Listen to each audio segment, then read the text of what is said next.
Its title could be translated with NATO and North Westphalia, the British Army of the Rhine. To my mind, the Federal Republic therefore had a unique relationship. And one can observe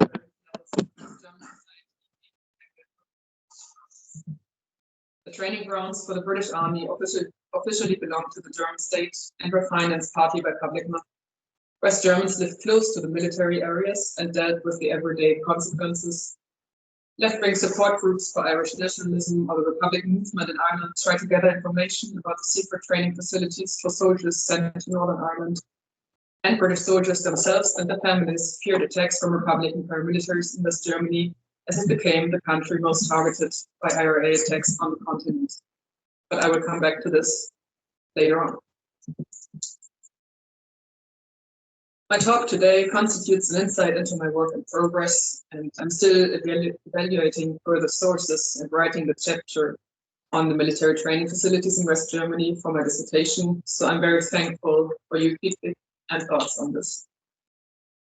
Throughout my talk, I will proceed in 3 major steps. After the introduction you've just heard, I will focus on the history of the British Army of the Rhine in the Federal Republic of Germany after 1945, its involvement in the conflict in Northern Ireland from 1969 onwards, and following from this, the development of NITAD, the Northern Ireland Training Advisory Team, under whose command the training areas such as Tin City, which you've just seen on the picture before, were built from the early 1970s onwards. In the second step, I will deal with the training facilities and their artificial characters in detail, give you an overview over their structure, the trainings, and show you some more pictures. Finally, I would like to demonstrate how the training facilities constituted an open secret in West Germany from various angles. So, first of all, I would like to discuss the question why more than 50,000 British soldiers, and there was the biggest part of the British Army, were based in West Germany in the late 1960s when the troubles in Northern Ireland started. The British Army of the Rhine had been stationed in West Germany as a consequence of the Second World War, and is until today seen as part of the liberating forces from Nazism. With the unconditional surrender of the German Wehrmacht in May 1945, the 4 allies initially acquired the rights to station armed forces in order to exercise their territorial sovereignty over Germany. And you can see the 4 zones occupied by France, the USA, the Soviet Union, and the United Kingdom on this map from 1946. Westphalia, as you may see, lay within the British zone. The exact form of the presence of the Allied troops in the 4 occupation zones only crystallized over the years, differed, and was subject to historical changes. Already during the late 1940s and early 1950s, the focus of the British Army of the Rhine changed from military control of the newly defeated Germany to becoming an essential pillar of NATO strategies for defense against a possible Soviet attack. The Cold War thus led to a complete reorientation of British security, European and German policy, as German social scientists undermined as described. In the late 1940s, Great Britain had still been ambivalent about military commitments on the European continent, but the British government officially spoke out in favor of a so-called continental commitment from 1950 onwards. This finally manifested itself in the resolutions of the London Night Power Conference from 1954, which put an end to the state of occupation in West Germany and, in return, as a security guarantee, especially for a very skeptical direct neighbor of Germany, France, Great Britain committed itself to stationing forces up to 80,000 soldiers, and the Second Tactical Air Force, or similarly strong armed forces in West Germany until 1998. This was the birth of the British deployment commitment and long-term presence of the British Army of the Rhine, which symbolized a new political interest in events on the European continent. And I brought you a map where you can see the various bases of the British Army of the Rhine in West Germany, all the red dots, to give you a bit of an orientation on which area I'm talking about today. And as you can see in comparison to the map before, they lie all within the former British zone. I'm talking about Sennelager training area, marked with the red arrow on the map. Throughout its history, the British Army of the Rhine was to represent the largest contingent of troops of the British Army and was thus also considered a reservoir of armed forces for various missions, such as Operation Banner in Northern Ireland from 1969 to 2007, involving more than 250,000 British soldiers. The fact that this was possible despite Britain's NATO commitments on the continent was based on an exception within the 1954 deployment commitment. In the event of an, I'm quoting here, acute overseas emergency, the government was permitted to deploy troops at short notice. This happened in the 1960s as part of operations in Borneo, Cyprus, Kenya, and Aden. But acute overseas emergency, as John Garnett rightly pointed out, had probably hardly meant a long-term deployment to Northern Ireland. And the British Army was in fact inadequately prepared for this. The military leadership realized early on that the operations in Northern Ireland differed from previous ones. The key idea was the alleged increasing importance of urban combat and road patrols in densely populated areas in Northern Ireland, which contrasted with often rural and less internationally observed and criticized operations in the overseas colonies. The British Ministry of Defence itself stated in an analysis of Operation Banner, the first units arrived in Northern Ireland with no specialty theatre training. As described, 3rd Battalion, the light infantry, arrived in just over 24 hours. It had no maps and none were available.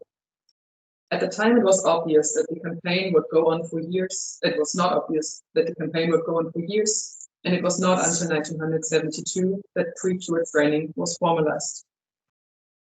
Stephen Robson, a former professional soldier in the British Army of the Rhine, who was deployed in Kenya, Northern Ireland, and West Germany between 1968 and 1973, described his rudimentary training for Northern Ireland in Lemgo, a small German town. And he said, it was very, very basic. In the early days, no, we just did training within the barracks using families. The wives just volunteered, and then we did choose to train. In January 1972, the military leadership responded to the unstructured situation, and the headquarters of the United Kingdom Land Forces established the Northern Ireland Training and Advisory Team for specialized training. The first NITA training area was set up at Litt in the county of Kent in the south of England. That's not the one you see on the picture here. As early as May 1972, the military expanded its Northern Ireland training across the Channel and also set up its own NITA unit at Sennelager Military Training Centre in Westphalia. That's the one I focus on. Both NITA teams were intended to prepare soldiers for Northern Ireland who were deployed there as part of residential or enrollment tours. What you can see on the photograph here behind you, in contrast, is Ballykinler camp in Ballykinler in Northern Ireland, just east of the Mourne Mountains. An additional Northern Ireland reinforcement training team had been set up there, which was used in particular from the 1970s onwards for soldiers who were in so-called trickle postings, transport from their previous postings to Northern Ireland on their own, so without a complete unit. Urban dry training areas and close-quarter battle ranges in which entire streets were reconstructed in a supposedly classic Northern Irish style played a special role in this training. Litt, Ballykinler, and the Sennelager camp all had such mock-up towns which were intended to prepare soldiers for patrolling, riot control, searching, and ambushes. You can see a map here, this huge gray, this huge gray area. I hope you can see it on the map. This is the military training area. It's there until today. This is Sennelager, in which during the Troubles, the British Army of the Rhine constructed both an urban dry training area in the city, on the above picture, and a close quarter battle range, the lower picture. You see there for soldiers about to be deployed to Northern Ireland. And in the following, I would like to go into further details of the training practices, the buildings, and functions of the United training facilities at this specific place.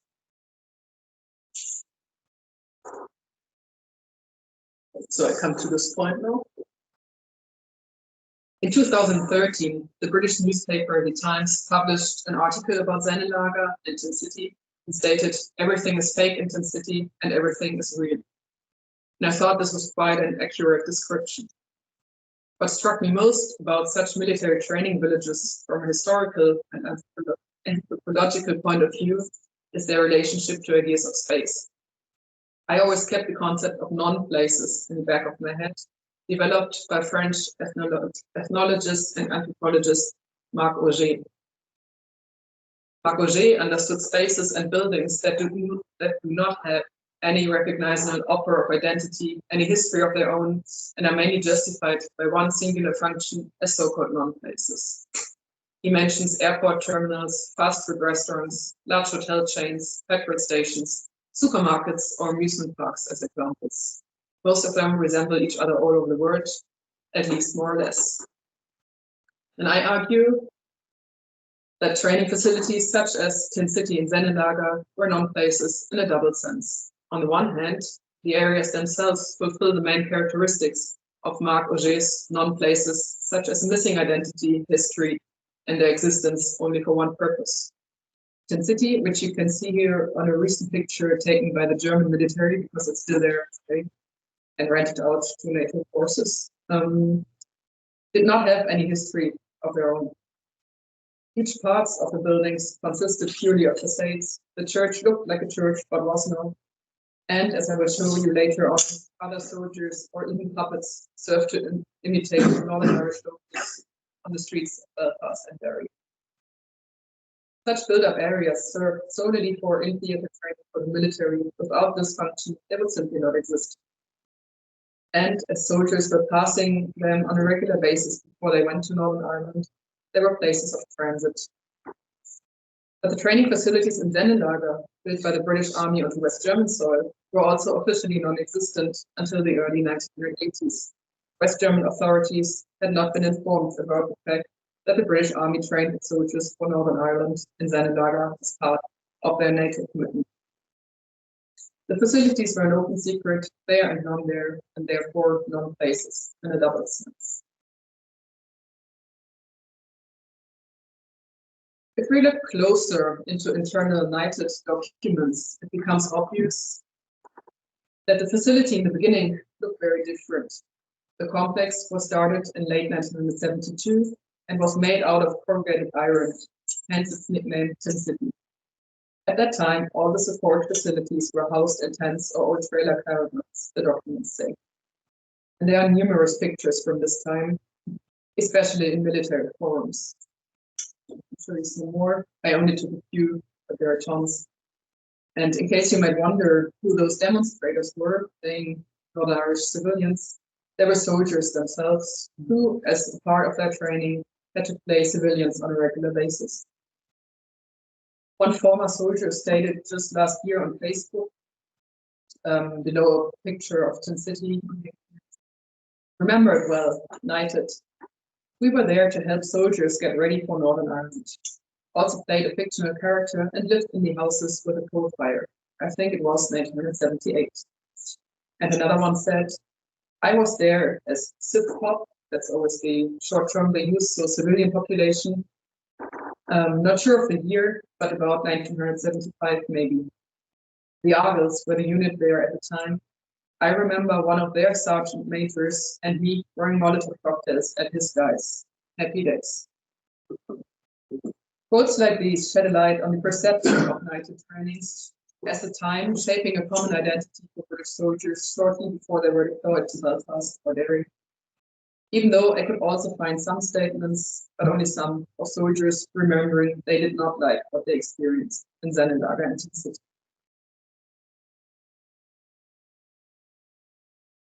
This picture has been taken in the 1990s by German photographer Claudio Hills, who allowed me to use his pictures in this talk.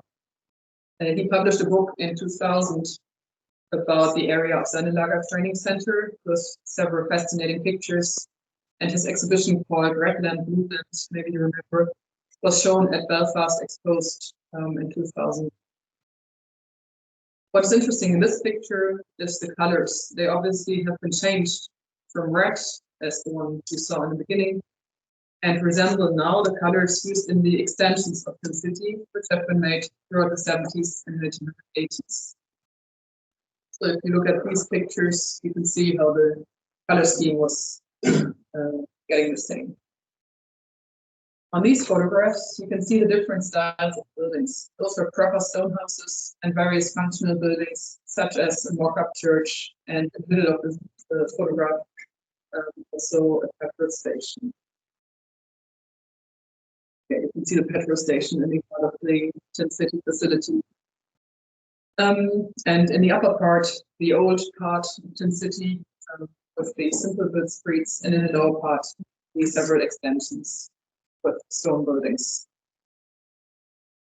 I also found British military maps of the area. All of them, and I would say this is nothing short of scandalous, label the training area as Ballymurphy.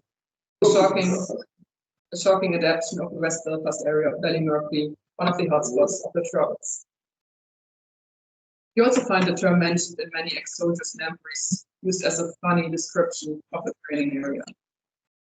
In other internal NITED documents, I found training schedules and scenarios for the NITED exercises in Sennelager, in which the place itself was titled Sennelager in a Galish version, and close by towns, German towns like Grimke, were called Ballygrimke, as Ballymurphy again, and so on and so on. Here again, the artificial character of Tin City as a place who was there, but also not there, integrating the surrounding into a mock-up scenario of the conflict in Northern Ireland becomes obvious.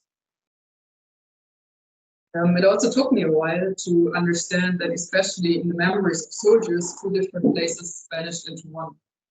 The urban dry training area, or Tin City, which you can see here, and a close quarter battle range, which I've mentioned before, which was also adapted to a specific Northern Ireland context, and actually even more so as British Army documents further review. The close quarter battle range started in 1972 as well, and extended in the 70s. It was far smaller than Tin City and not located at the same place, but it was equipped with partly moving puppets. And these puppets symbolize the civilian population of Northern Ireland again, and portray individuals in situations like in a telephone box or at their homes. And luckily, Claudio Hills took photographs of these puppets. Yeah, so you see two of them obviously in a home scenario, and the middle one in a telephone box. I only show you a few, but there are much more. Others were portrayed in public places like an Irish pub, a fish and chip shop, or a betting office, as you can see on the next picture. The fish and chip shop, the pub, and the woman. With the woman, you actually see that she's able to move from the structure below her feet. So if you have a closer look, nearly all the female puppets photographed in the early 90s by Claudio Hills appear half naked. And shockingly, this is no coincidence. Former soldiers accordingly remembered gender violence and drastic words in many online forums of former members of the British Army of the Rhine. I found dozens of them and just chose one example to spare us all these very explicit descriptions. But one stated, "We finished up having a run around the range ourselves. Every dummy that put in an appearance got blasted, women with kids the lot. What tickled me though, remember how a window used to open with a screech and the figure of a topless woman would appear. that had actual bullet holes, not plastic either, in its chest. So we were easily amused in those days. It is here that the connection between violence, gender, and the artificial space of the training facilities becomes shockingly clear in a transnational perspective. And if we look at the everyday lives of women during the Troubles, especially Irish women, it does not take much to draw lines from training scenarios like these to the reality on the streets of Belfast or Derry. And of course, one cannot prove direct continuities from individual British soldiers from training to reality, but one can imagine that they learned to apply gender-based violence in these male-dominated training facilities, and that the mock-up towns like Tin City and the close border battle range had, I would say, an active part in dehumanizing the civilian population in Northern Ireland. So let me come to my third point. The British Army training facilities at Sennelager were characterized by an ambivalent relationship between secrecy and public knowledge. This is, for example, indicated in the memoirs of former soldier Stephen Robson, who had been quoted before. Having previously reported on the inadequate training for Northern Ireland at his base in Lemgo, he said, "It was later on they set up a place in Sennelager. I don't know if it's widely known, for battalions going back into Ireland." One aspect which shows this ambiguous status of united facilities in Sennelager were the contacts between British and West German authorities regarding the area.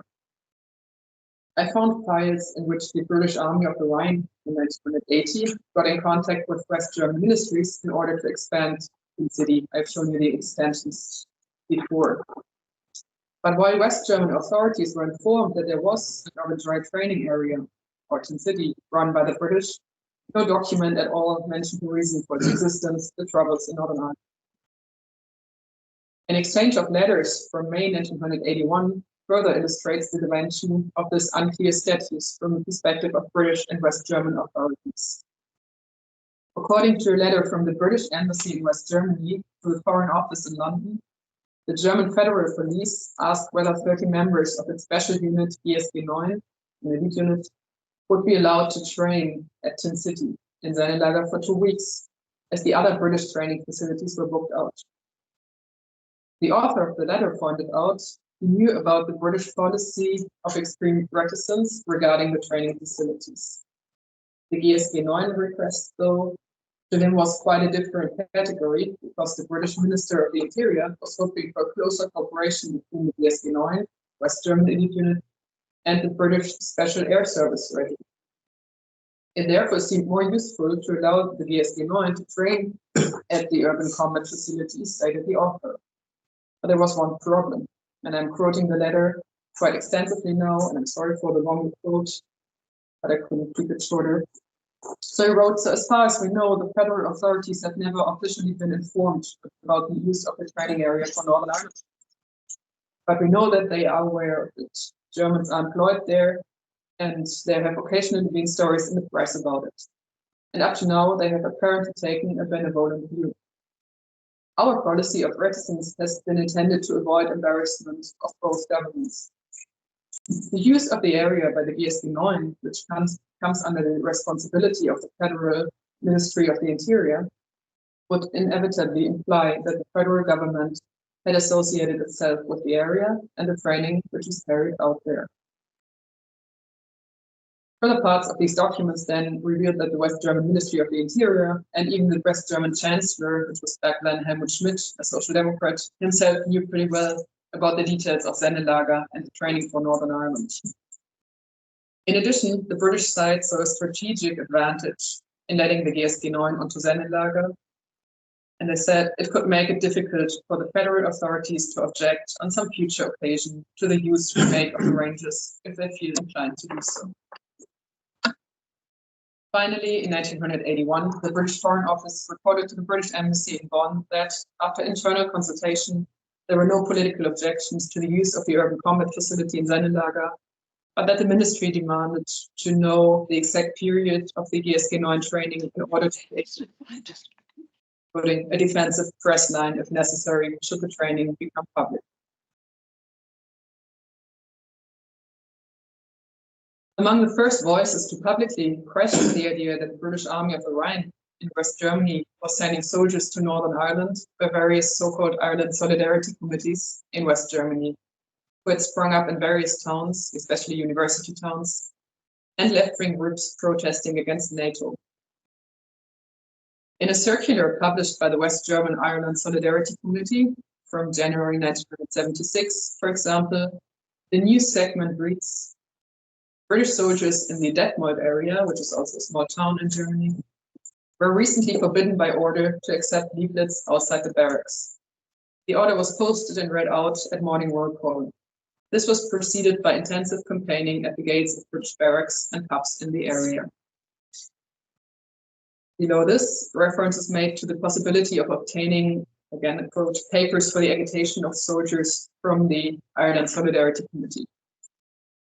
At the end of another circular, the editors asked readers to send all information from newspapers and similar sources concerning Ireland to the committee.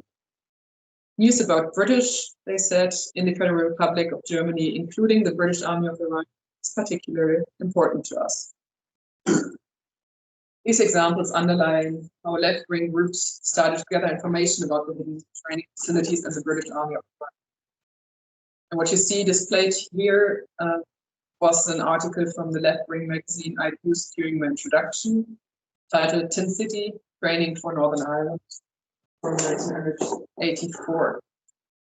On several pages, the article informed in detail about Tin City, its purpose, but also about the GSG 9 trainings there, and was strongly critical. At this point of time, Tin City had already made it to German or West German TV screens too. In July 1981, the regional broadcaster Westdeutscher Rundfunk, West German television, covering the area in which Sennelager was located, published a report about the United trainings. Regarding the fact that various NATO forces from the US, the Netherlands, Belgium, England, and West Germany were all training at Sennelager on a regular basis, the commentator said, this is understandable for the German population. He then continued, however, the fact that British Special Forces had 2 Irish villages rebuilt on the military training area, in which urban combat and close-quarter battle were practiced under harshest civil war conditions, sparked violent protests in the outskirts of the square. According to the report, people in the surrounding villages feared revenge acts by Republican paramilitaries, which had indeed started to occur 3 years before in 1978. Furthermore, it was stated by neighbors that the British soldiers, quote, do not take private property into account and exceed the boundaries of the training area at will and include the villages in the guerrilla defense exercises. So you can see then various German locals. One resident described how he was surprised by a British soldier with a rifle coming out of the bush next to him, targeting him. A local woman compared her situation to being in a war zone. Another one described how her child was afraid to lay down because of the constantly approaching helicopters. Again, a different neighbor told the TV crew that his house had been attacked by a group of British soldiers. He said, my children came running, dead. My children came running, dead, they are shooting at us. It was shot with blank cartridges, but it was quite scary. Residents also demonstrated photos of British soldiers in their gardens. This TV report shows drastically that the direct neighbors of the Sennelager training area were very well aware of what was going on inside, while the British authorities were still careful to openly mention the night of training because they feared the public and political reaction. Outrage came across indeed when the second TV show, called Monitor, published a far more detailed report about Tin City in March '84. Investigative journalists had secretly filmed Tin City from a hidden car outside the fence for several days. So they kept in the forest and shot footage of the training area, but also knighted soldiers during their practices. They also reconstructed military maps and collected inside information from an anonymous source about the puppets at the close-quarter battle range that I had mentioned before. Some of the locals reported that the soldiers carried a yellow badge stating knighted. The TV crew managed to even film material of these uniforms. Unfortunately, I cannot show this impressive report here due to archive restrictions. The German archive law is very strict, I can tell you. What made it most uncomfortable for the authorities, though, was the question within this report if the British Army was even legally allowed to conduct these NATO trainings within NATO contracts. In fact, several newspapers and politicians on all political levels within the Federal Republic got active, published information, and in the end, even the West German Parliament had to deal with the question whether or not the British Army of the Rhine was acting in accordance with NATO regulations and the deployment regulations of 1954. In the end, though, the British Army of the Rhine could continue with its training until the end of the Troubles. The West German society also got nervous due to a different aspect. Republican paramilitaries were also well aware of the fact that the British Army of the Rhine was training British soldiers in West Germany and started to attack military bases. Between 1978 and 1969, there had been several shootings and bomb attacks in various cities with British bases in West Germany, such as Dortmund, Unna, Münster, Bielefeld, Hannover, Osnabrück, or Rheindalen, close to Mönchengladbach, where the British Army of the Rhine had its headquarters. You can see these attacks marked on a map created by the University of Münster behind me, so all the green dots show IRA attacks in this period. Let me give you one example from 1989. On 8 September that year, Peter Pohl, a West German TV spokesperson, told his audience, "The Northern Ireland conflict, which has always taken place far away, has come close, tangibly close."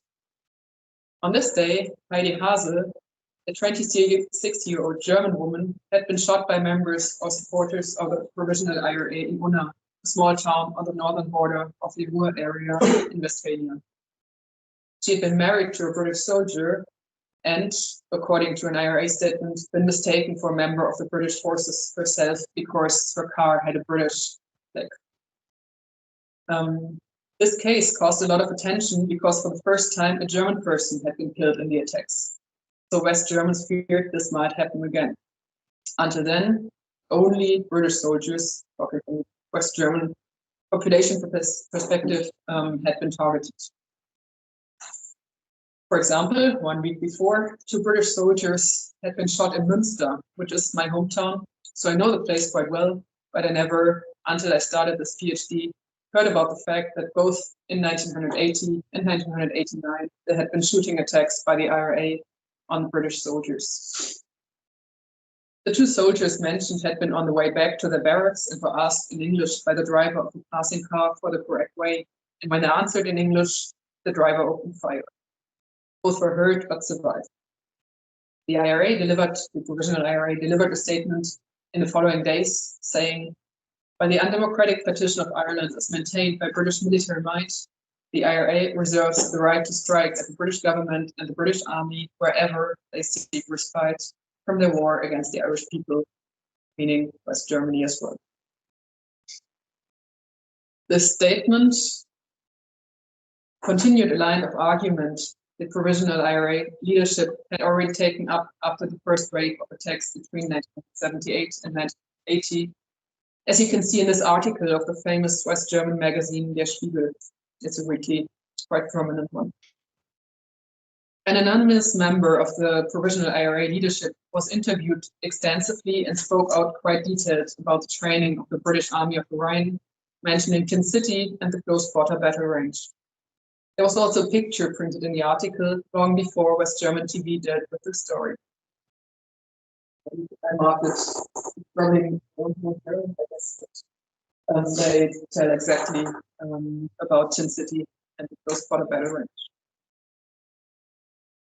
In 1987, a leading member of the IRA was quoted on German television again, saying, "Yes, it is the declared policy of the IRA to continue the attacks, especially in Germany. British bases in Germany are used to train soldiers operating in Ireland. In fact, one of the bases has lifelike replicas of entire streets in Belfast. The troops are trained in street fighting. Some play IRA, some play demonstrators. The troops learn how to use batons and also shoot live ammunition. as long as such training opportunities are available in Germany, it is legitimate to take action against them.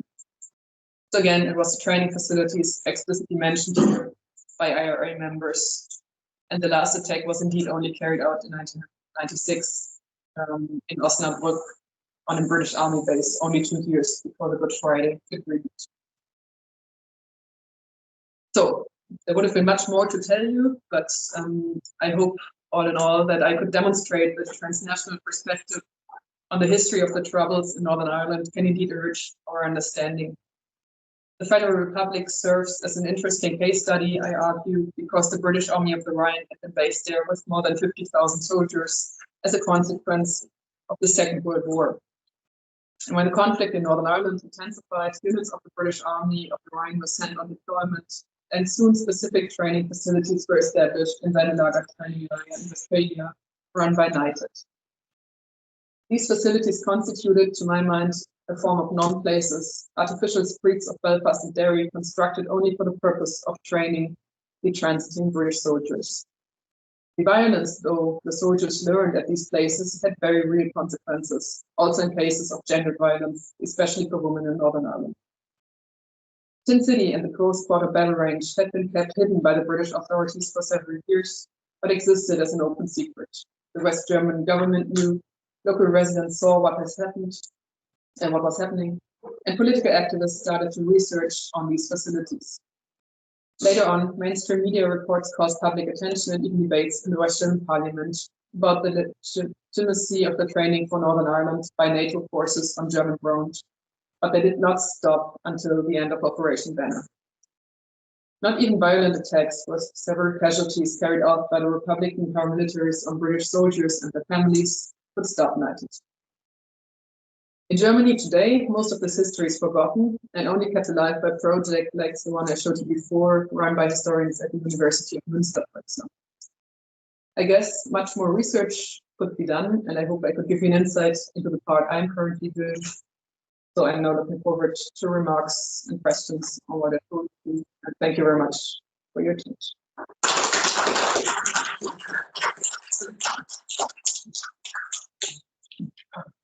Juliane, thank you so much for that. Really interesting.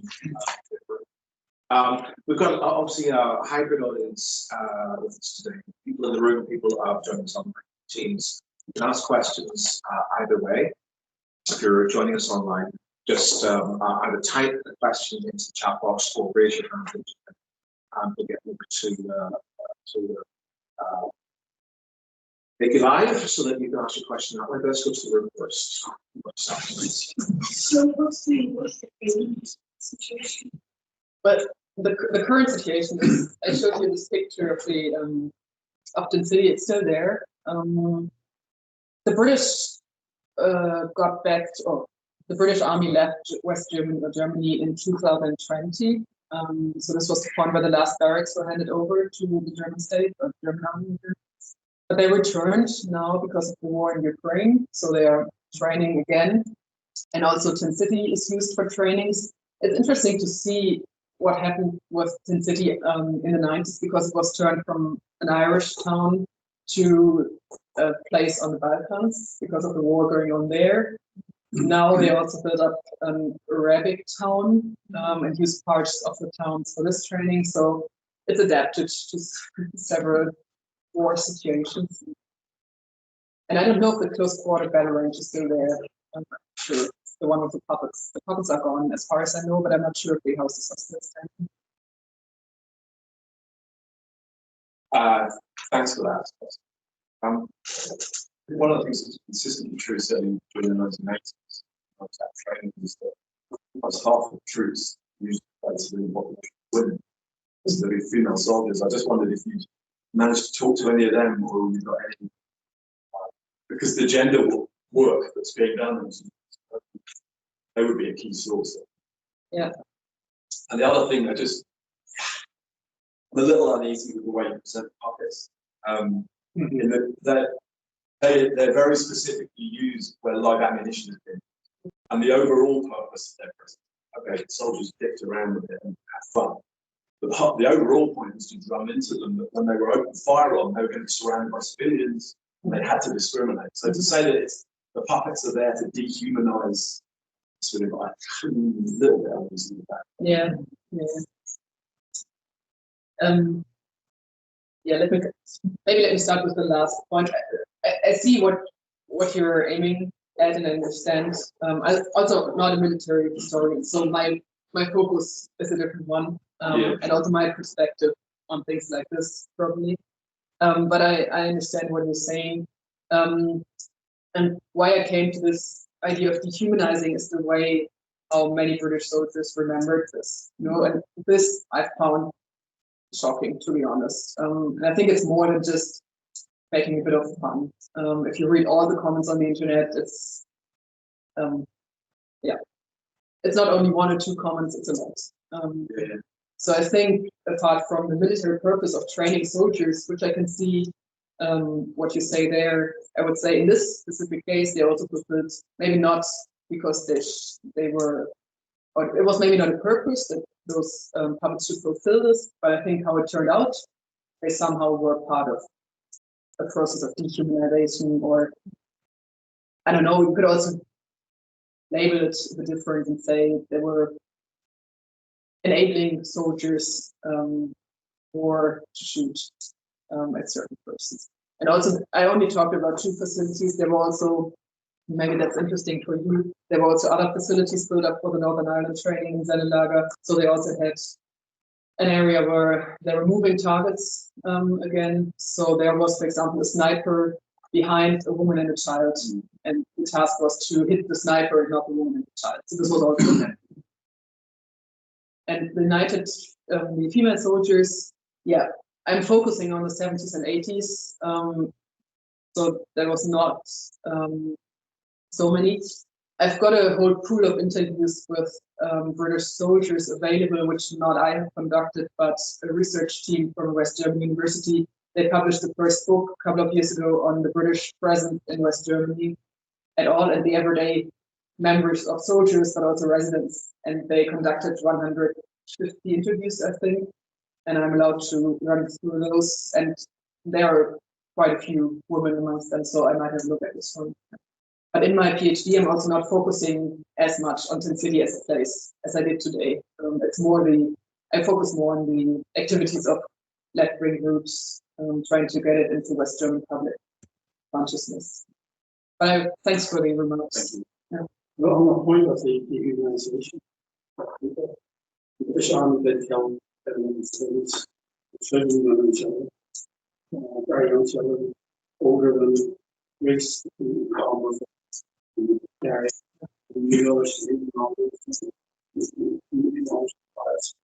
the Scottish residents back on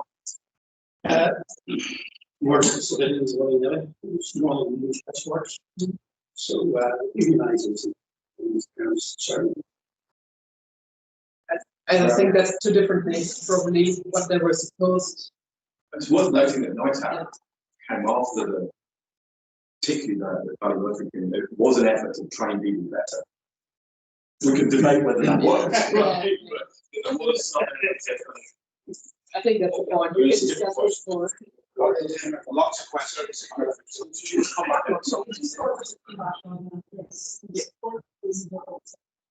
Because all armies contain the element. I mean, I think in my personal experience, the training of those in uniform of what we're doing, myself and my friends for the school, and my first day from the school, my new this swatting burns. So we were not doing the enemy, so we did do it.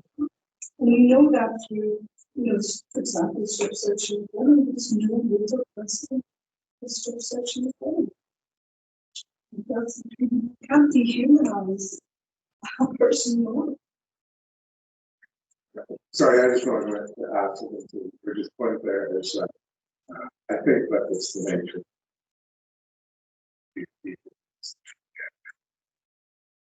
quite possibly if you're talking about I know 2 stories. One story was a very serious problem gay person who lived in my neighborhood who was walking down. I don't know what he looked like. He told me that he was beat him up. And he felt probably because he was Catholic, or probably because he was gay. And then there was another one. The story was of stuff by the army. They searched the army, couldn't find anything. There's nothing wrong. So they took his keys and they just threw them in the middle of the to go get them. You understand me? So just, and I don't think, and your point that is against women is quite often. My question was another one. My question was, it didn't become clear to me at the end of the Second World War exactly what the point, what the situation of the British Army was in the legal sense. You know, if you were talking about this, and I was thinking, who owned the country? Who was the individual parliament there? You understand me? So you didn't explain that exactly, and I was wondering about it. And I was wondering, well, how can that go on? I mean, you understand me exactly what the legal position was. You could have done in 2020. Should there be a separate government? I mean, I understood that the West German government was founded in 1947 or something like that now, everything. So I'm just wondering how that, I suppose your statement is that it remained ambiguous. I'm just wondering how things can be ambiguous. Then the second part of that was, it seemed this training for what I would call policing in Northern Ireland seemed to be under NATO. NATO is for against the Russians, isn't it? So I'm finding that very, very odd. And at the very, very beginning of the point, you said that it was paid for by the West Germans, didn't you? You said that, so I just wondered, Lord save us, what is this next? So can you explain a little bit about that? Yeah, actually it's all connected. The two questions you just asked, and it's a huge complex, but I try to keep it short. So in 45 there were the 4 allies in West Germany, and then in 49 the 2 republics, so Federal Republic was founded, and I'm missing the word here, East German state was founded. But still, West Germany was not a sovereign state until 1954. And the sovereignty was taken back. This was what I mentioned in the London Power Conference. There was a lot of international politics playing a role there, but the basic thing was in context of Cold War, West Germany became important, obviously. So there were debates about rearmament of West Germany. This was also agreed in the London conference in 1954. But in order to enable West Germany to get into NATO and to be part of a rearmament process, there had to be some security, because the Allies were well aware of Nazi Germany and what had happened. So they wanted to control that former Nazi Germany or West Germany. And that is why the British placed troops there, the Americans placed troops there, and they all stayed for a very, very long time in Germany. So this is nothing unusual, and whenever you talk to elderly Germans, they will remember quite well. So they made some sort of ambiguous situation so they could get wiggle their way around this.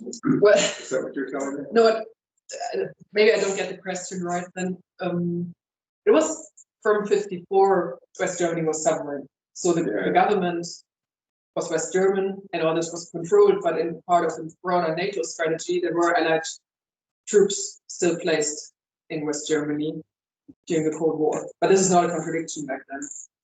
Just regarding, and that's your second question, regarding the training of the British Army in United, I found also documents, I didn't quote them now, but I found documents about the State Archive here. Actually, the United documents, they had been lost for quite a long time, and they just found them. I don't know. So they're quite recently published only. And I checked them, and there it also stated, like internal United documents stated that for the British Army, it was very handy. It was like Sennelager, Tin City, and so on. It was all part of a NATO training center, and that they really wrote it that it was financially a very good deal for them, because they didn't have to establish any further facilities on their own cost. And the British Army of the Rhine, so the British Army in West Germany, was partly financed by West Germany as well. So they got fundings from the West German government. And of course, you would have to check which money went into which details, but they're quite strong. I hope I could make it clear. Yes. What was the general German taken under, in the sense Germany success, that was 4 years with Soviet sponsors. All that, I didn't first.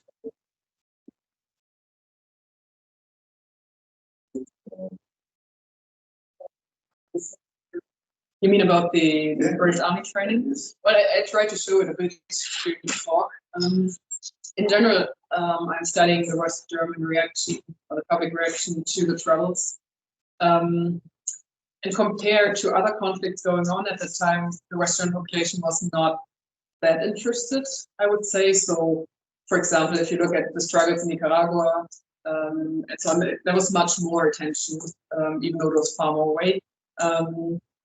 But whenever I found an interest, then the British Army of the Rhine played quite a strong role, because many West Germans were working for them as well, for example. So only from people I know personally, at universities and so on, many of them have relatives, families, or some contacts who have been working for with the British Army. This is, I think, a very specific experience, maybe of this part of West Germany, or at least the British zone.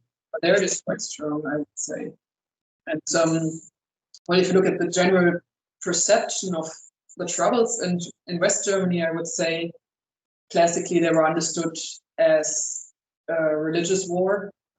So there was a lot of sympathy, but coming especially, I would say, from peace movements, Christian groups trying to help the Christian brothers and sisters in Northern Ireland. So this was, if you can say something like this, the broader majority. So yeah, and then you have all these Ireland solidarity committees trying to get a more complex perspective. That's my personal opinion, but getting a more complex perspective. And in general, there were other things more important to Germans. What was your view?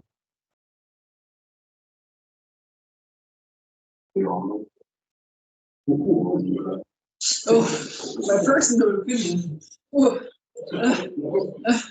Well, maybe I will not tell you my personal opinion, but maybe let me answer in a more diplomatic way. In Germany until today, we have a very specific relationship to the army, I would say. And this is because of Second World War, and because of what happened. And I think there's a strong reason, maybe I say it this way, to be careful about German armies. If we look at history, and what I like, you asked before about the 90 trainings. I was thinking about after Second World War, something happened in the German army. So they also developed, in order to be allowed to be re-armed, a concept of translated like inner guidance. So there was a change of trainings for West German soldiers after Second World War, for example.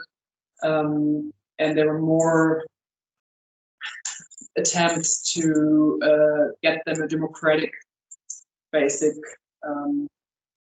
understanding of what they were doing. I think I will not comment on the current situation. That was. That's not my. I won't answer. we can discuss this later on here.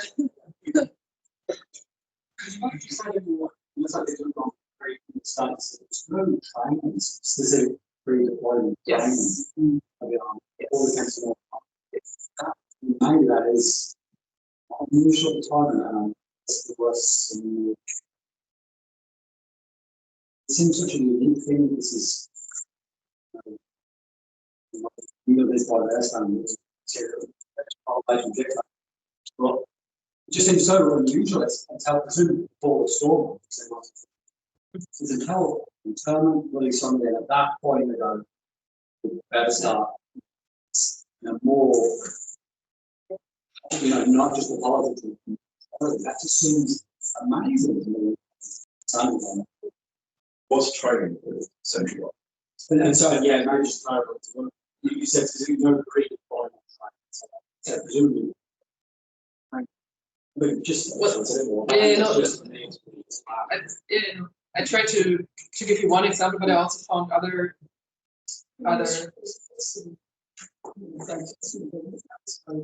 Jungles. Well, so what many soldiers deployed to Northern Ireland before night training remembered was that they were training in West German barracks, and they had been built, for example, in Sennelager in 1919. So they were like from the architecture and the spaces on streets, they were completely different than what houses look like in Northern Ireland. And this is one important point, I think, why they started night training. And I'm curious if Bloody Sunday played a role. I haven't found any documents, but I could imagine it was a final point where they realized they had to do something, because in January 72 they made the decision. It just states January 72, so I don't know if it was end of January 72. I have no idea, but I would guess they will to decide that it should be more professional training. Yeah, I know, it was a fascinating talk. What strikes me contrast between what I think for what they actually did, and we're talking about that. Okay, there were some organizations like some. The whole point there is there were innocent civilians or unarmed civilians. What you don't get very often is firefights with the IRA, close quarters combat.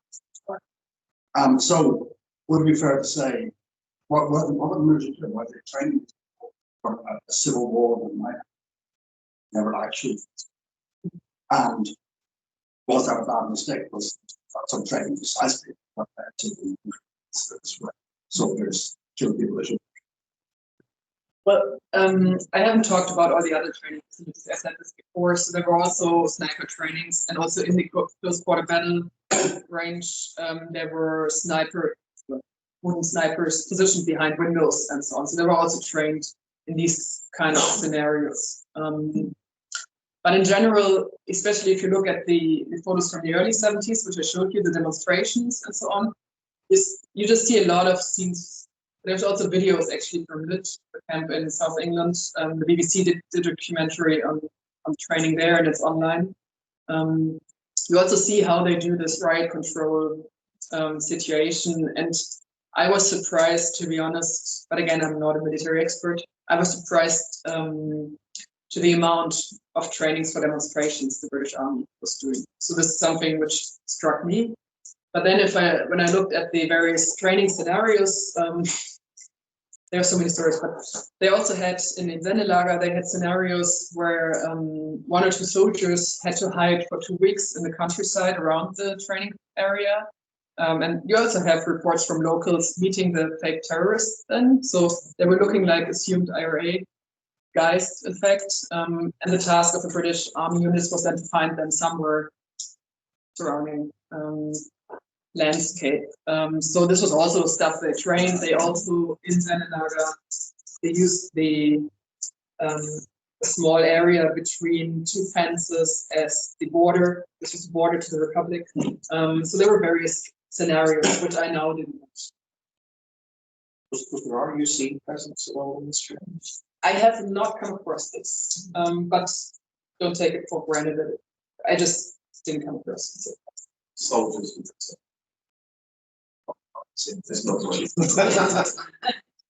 But the German police was interested. Yeah. Look, any questions? Yeah, we have one question online from Renee Elliott. Very interesting research, thank you. Have you thought of linking Baudrillard's theory of simulacra and simulations? I was also briefly researching a Tin City in England. Sorry, I didn't get the middle part. Have you thought of linking Baudrillard's theory of simulacra and simulations? Not yet. I might do it. Yeah, but again, I'm not. While doing this research, I thought it would be interesting to do a project on all of these various Northern Ireland training scenario camps, just in comparison, because the situation in England might have been another one with the local surrounding there again. So there were several ones in England, and also I would be interested in the one in Northern Ireland, in Belfast. There's also not much research done on this one. But yeah, it's not what I would do, unfortunately. Maybe after the PhD.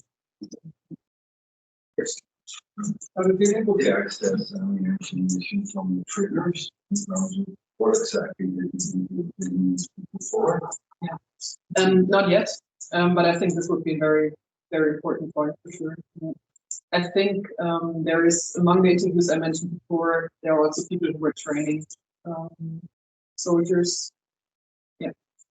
So if you put fire both, and one of the sessions here called Army of Tribes, which is a study of British troops and their training in Scottish regiments. Oh, okay. And it's done as a sort of sociologically informed history, which is well worth addressing. Okay, that's good. Thank you. Your range.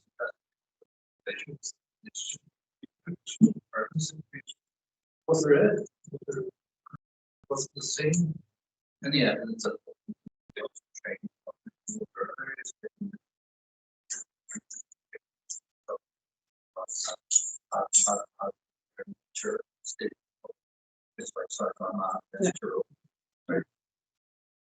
But yeah, I don't know if what's his name? Nicholas van der Velde, a Dutch author, just published a book on the British Army as well, and he mentioned that, but I haven't proven this.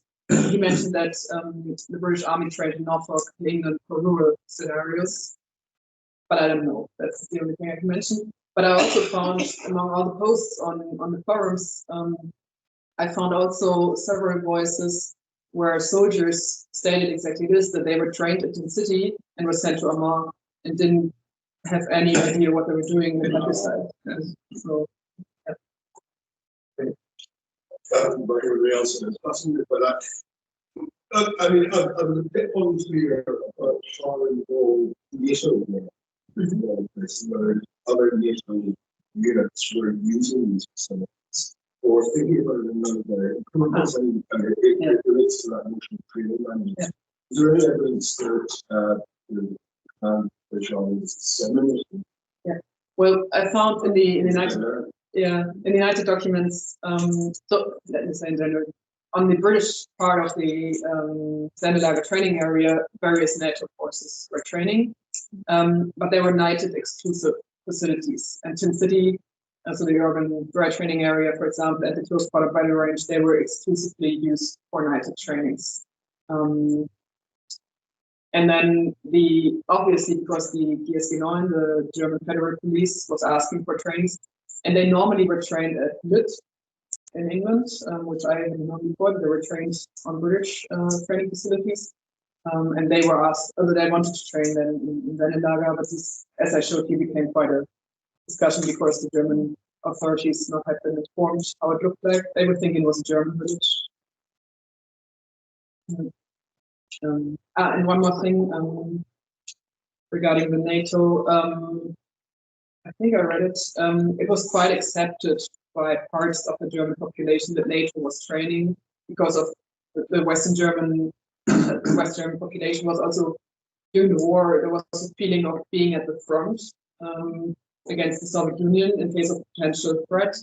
So there was some kind of support, but also a lot of criticism because many of the maneuvers were going through German villages, so there was large-scale military action going on the streets, and many roads were destroyed, gardens, houses, and so on. So there was a lot of protesting against NATO as well.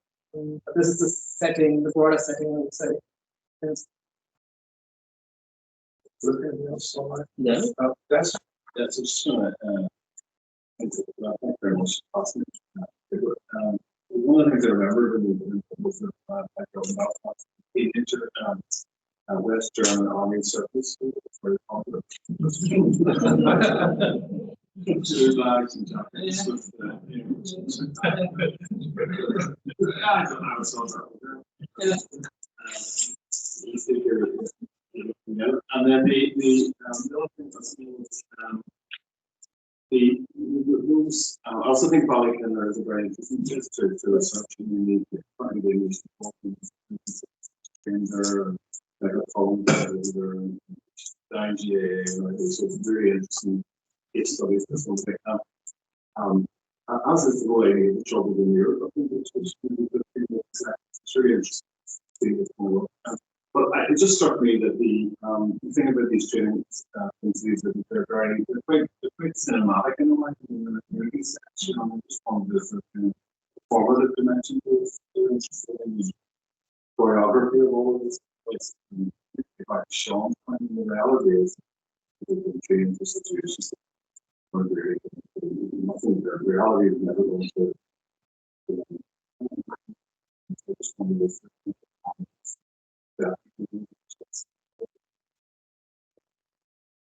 Well, I would say there is for sure like this whole scenario of other soldiers playing civilians. They had to do it for 2 weeks, so it was officially part of their preparation. Normally, the deployment trained before deployment, they were trained for 6 weeks. Normally, there was exceptions, and 2 weeks they had to play civilians.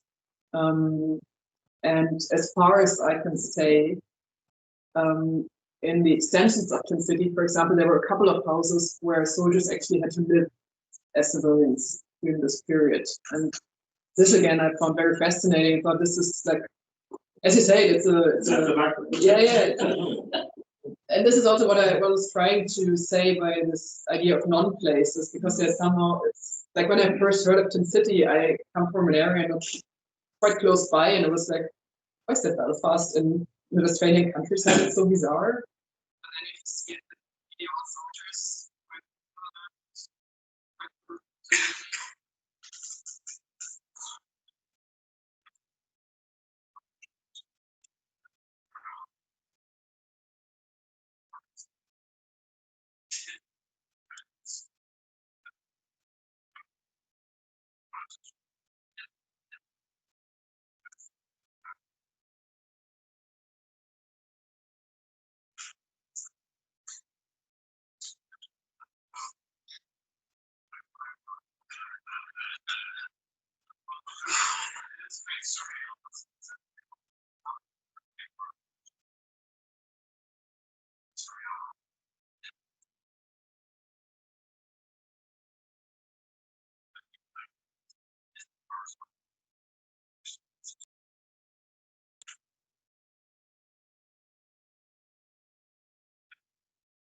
what I also found, I didn't mention again, I would have liked to show you the German video footage from the station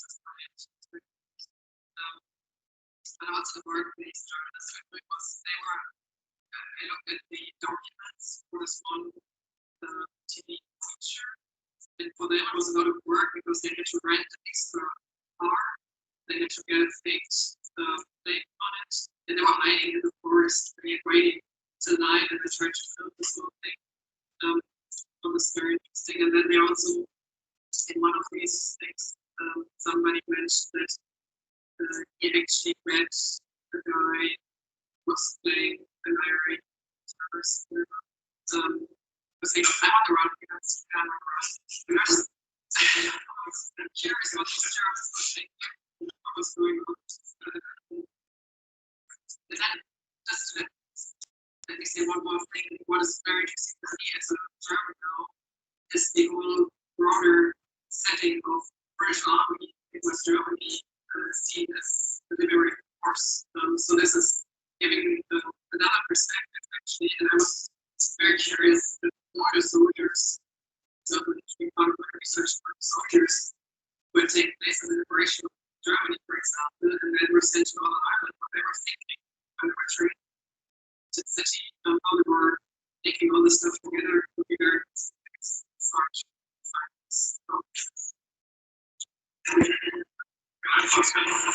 question. So, you're thinking about this period, 1970s, domestic science.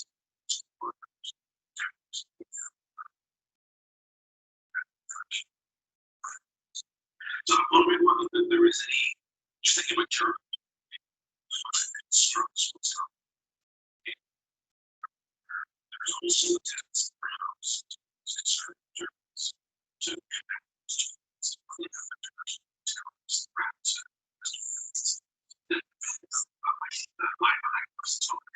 And this was definitely showing in this part of the page. The question of identifications on various levels, like terrorist threats, but also the identity is separated in terms of what's like running what that's a concept here. But where it becomes very obvious that one of the chapters PhD is the perception of the rest of donors speaking Western, so they had the biggest support platform stress, the biggest support base was Western. They were welcomed by politicians, they were welcomed for this time of parliament. And also the idea to give the Nobel Prize was going to be pushed very strongly by Western politicians. And Ryleke, for example, when she was giving interviews to West German TV stations, she always said, well, our two countries know what violence is because of Second World War, which is completely bizarre if you imagine Belfast split. So there's a complete loss of orientation there, I would say. But it's for Germany, this was, or West Germans, this was conservative West Germans, this was the best thing that could happen because it offered them an integration into a narrative of victimhood of violence, which was very much welcomed in Germany. And then there was also, yeah, with what Second World War, we know what war is like, and then we know what terrorism is like, and Red Army faction is a big thing. Whenever it comes to context between Northern Irish and West German, I would say conservative or even center actors. Yeah. I'd just like to ask you about the liberation of Germany. Yeah. Who was Germany liberated from? No, sorry. Who was Germany liberated The from? Nazis. They were occupied by the From Nazis. themselves. Were they not? The German populace didn't support the Nazis, or Well, Oh. that's what Germans. That's what what they said. I'm sure that it turns to be for the German defeated. Oh, Well, you're right in the heart of a very German discussion as well about the term of liberation. Well, the first time I heard of it was the Nazi tour. No, but it's a very common term. In the tour guide said the liberation of Germany, which is what are you talking about? The liberation of Germany? No, The but defeated Germany, sure. well, by saying liberated, you mean liberated from fascism because, and what it implies is that the Germans themselves would not have kicked off fascism. So it's liberated by the Allied forces. That's what it implies.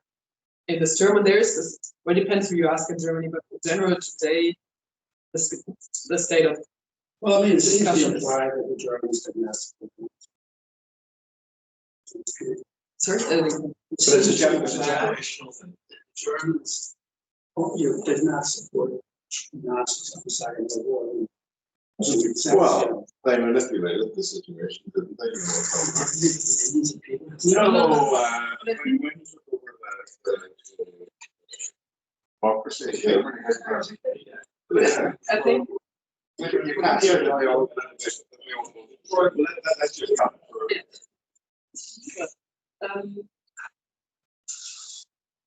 But I would say, first of all, it is a generational thing in Germany going on, for sure. But if you ask myself, I would say, of course, huge parts of the German population supported the Nazis and voted them for what they were. This is what people have to accept. So I know what you're aiming at by saying they were not liberated.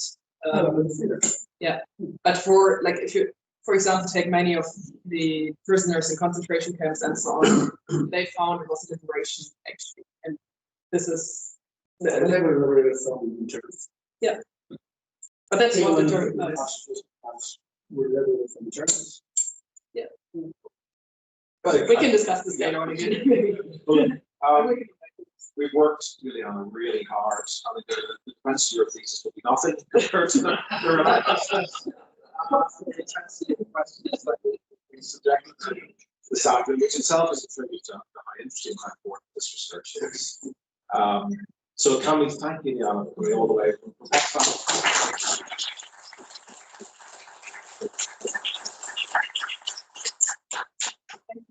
Thank you all for coming. We've got 2 events next week, so